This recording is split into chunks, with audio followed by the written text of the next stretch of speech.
2024 is going to be an exciting year, especially in the realm of the hotel category for me.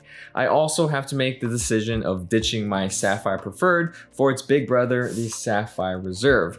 However, there are a few concerns about that decision that I kind of want to talk about today as well. But aside from the Sapphire Reserve, there are 3 other potential cards that I have my eyes on. Although before we get to what we have on the plate in front of us, let's quickly recap what I feasted on earlier this year, because I have been setting up my hotel success from the start of this year, starting with the Marriott Bonvoy Business Card. One of the first cards I picked up in 2023 was the $125 annual fee Marriott Business, which has just one job in my life, and it's to give me my free elite night credits. These 15 night credits will help add up to the 75 elite nights that I need to hit Marriott Titanium status in 2024, which is my hotel goal of next year. I don't know, it's gonna be like a fun little challenge that we could have, and this card is just a small piece of the puzzle to help me get there. 2024 is the year of Marriott. You heard it here first. For the next year, I'm Team Marriott.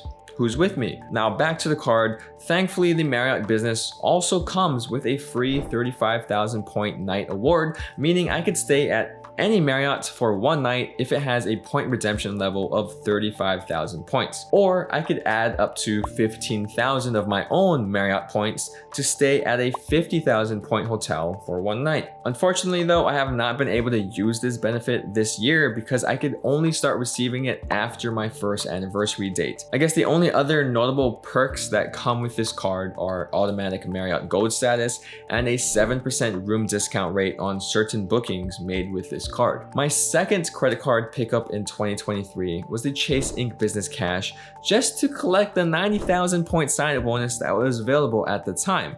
And actually, at the time of filming this video right here, you could get the same 90,000 point high sign-up bonus on both the Ink Business Cash and Ink Business Unlimited cards. Now that I think about it, I got this card first and then I actually got the Marriott Business card, so just go ahead and switch those around. But other than the sign-up bonus, the Chase Ink Business Cash card is great to have since it's got no annual fee. I get another line of credit and I could crank up the utilization on this card without it affecting my credit score, which are also the same great reasons why I picked up the Amex Blue Business Plus card right after that. You know what? I take that back because the BBP did not actually have a great sign-up bonus. It only came with 15,000 points, which is kind of pathetic. But it does have a 2x catch-all reward multiplier on any purchase, which is kind of like the main reason why I got this card. It's a great catch-all card. Another nice card to have, which I picked up this year, is the Bilt card. And as you might imagine, the only reason why I got this card was to start earning points on rent. And how many more years do you guys think we will have to wait until another credit card comes out with the same ability to earn points on rent? My guess, I want to be optimistic here and say that 2024 is the year, sometime next year, we will see some sort of card that will go head to head with the Bilt card. Is Amex going to come out with it? Is Chase going to come out with it? Honestly, if it were to be someone, it'd probably be like Citi or Capital One. But come on, right now, it's a no-brainer. If you pay rent, you will benefit from this no annual fee Bilt credit card. It's a Visa. It's backed by a major bank. It has no transaction fees. You have travel partners. Come on, this card is pretty powerful. The Bilt card has asserted its dominance for home renters over the past 2 years. I think it's time to see some sort of competition in the near future, right? Hopefully 2024. But until that time comes, I'll keep recommending this card for anyone that rents. Then finally, before I go over my credit card plan for 2024, I want to talk about the last card that I got this year, which adds another layer to my journey of Marriott Titanium status. As you might have already known, I have the Marriott Brilliant card with a whopping $650 annual fee. Yeah, it's an expensive card, but it's also a necessary puzzle piece for me to get my Marriott Titanium status. That's because it gives me 25 Elite Night credits, bringing my total free Elite Night credits to 40 nights per year, which leaves me with just 35 nights away from hitting Titanium status. Not only that, but Marriott offers an annual choice benefit after achieving 50 Elite Night credits. And one of those benefits is 5 free Elite Night credits. That would then bring the total nights I would need to 30 Marriott nights in 2024 to reach Titanium status, which is still a lot of nights to stay in a hotel. Honestly, I have no plan on how exactly I'm going to be doing this, but we'll just see how it goes. Also, am I paying $650 on this card just for Elite Night credits? Of course not. I'm also going to be getting $300 of dining credit each year, broken down into $25 increments every month. This credit is thankfully not like the dining credit found on the Amex Gold card. On the Brilliant card, all I have to do is use this card at any restaurant and the credit will automatically be applied a few days later. Simple as that. The other major two benefits on this card are the Marriott Free Night Award and the automatic Marriott Platinum status. Just like the Free Night Award found on the Marriott Business card, I can't use this free night until my first anniversary date, which will be sometime in 2024. However, this Free Night Award on the Brilliant card can be used at any Marriott with a redemption level of 85,000 points, which literally opens the doors to most of the hotels available in the Marriott footprint.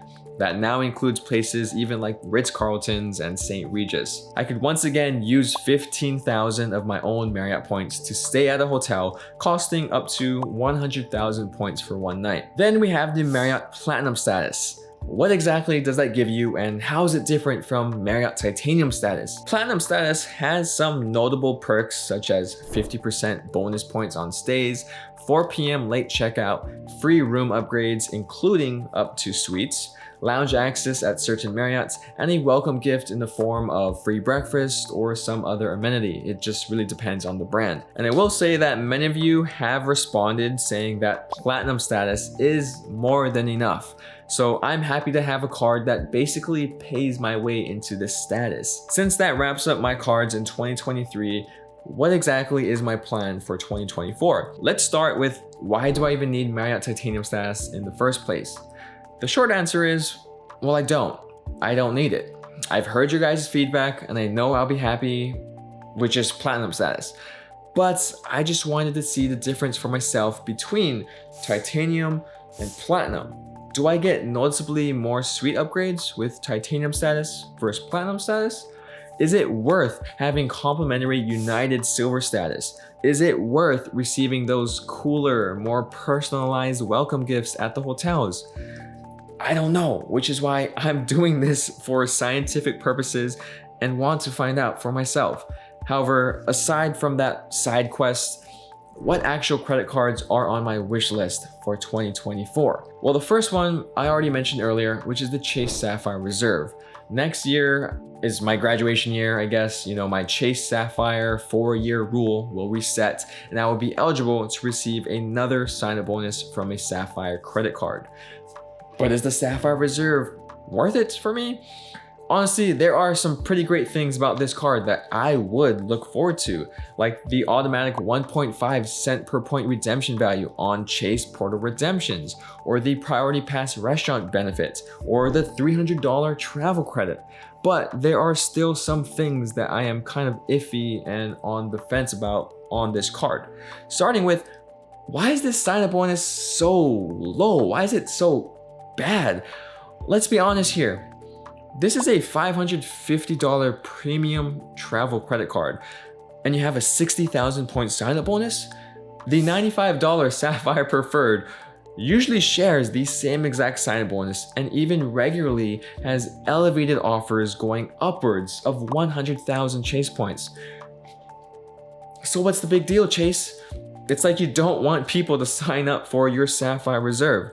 I can tell you right now that if Chase releases some sort of elevated sign-up bonus, like around the 100,000 mark, perhaps the 500,000 point mark, then I'll have no problem getting this card. What do you guys think? Are you for or against the Sapphire Reserve? Actually, hold on. Maybe you should hold on to your answer before I say the other card that I want to get in 2024. I've been thinking about finally pulling the trigger on the Capital One Venture X. Don't know why, but I've been pushing this card off for way too long, so I think it's time for me to actually try and apply for it. But I'm also pretty scared of getting denied because I know how fragile and sensitive Capital One is, you know, for applicants that have too many credit cards opened already, or those who opened a bunch of cards in the recent past.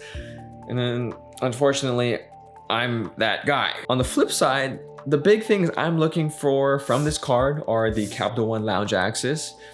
Just because, I mean, I've never been to Texas in my life. I'm not planning on going, but I want to have access to the Capital One Lounge just in case. And you know what? They're expanding, they're working hard. So maybe I'll check out the other lounges too when they finally open up in 2040. I also want to use those travel credits and anniversary miles that basically makes this card pay for themselves, right? So I want a piece of that. Then lastly, we can't forget about the 2x catch-all category. And this would basically almost replace my Amex Blue Business Plus card.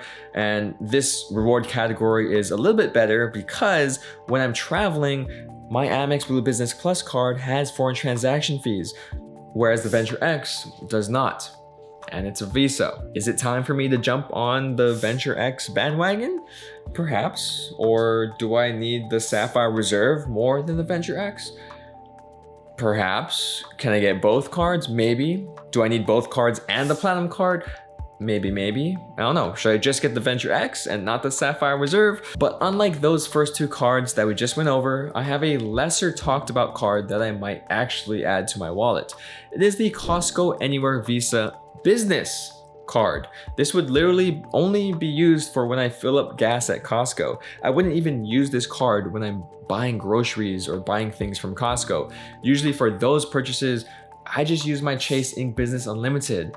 Sure, I get 1.5% cash back or 1.5% Chase points back, as opposed to 2% back in Costco points with the Costco Visa Anywhere card. But I know I could do more and get more value from Chase points than with pure cash back from Costco. So that's why I would take, I guess, technically less points, but more potential value, as opposed to more points and less value. This card is also a business card, so that means it does not affect my Chase 524 rule or my personal credit score. And since I already have a Costco membership, this card will have no annual fee, making it an easy sock drawer if I really need to. Another little goal of mine for 2024 is to find some great redemptions for first or business class flights to Europe or even the Middle East.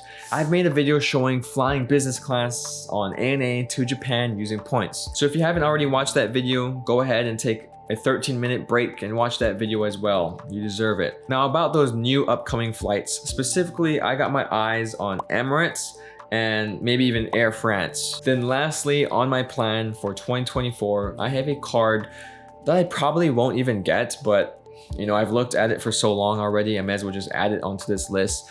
It is the Chase World of Hyatt.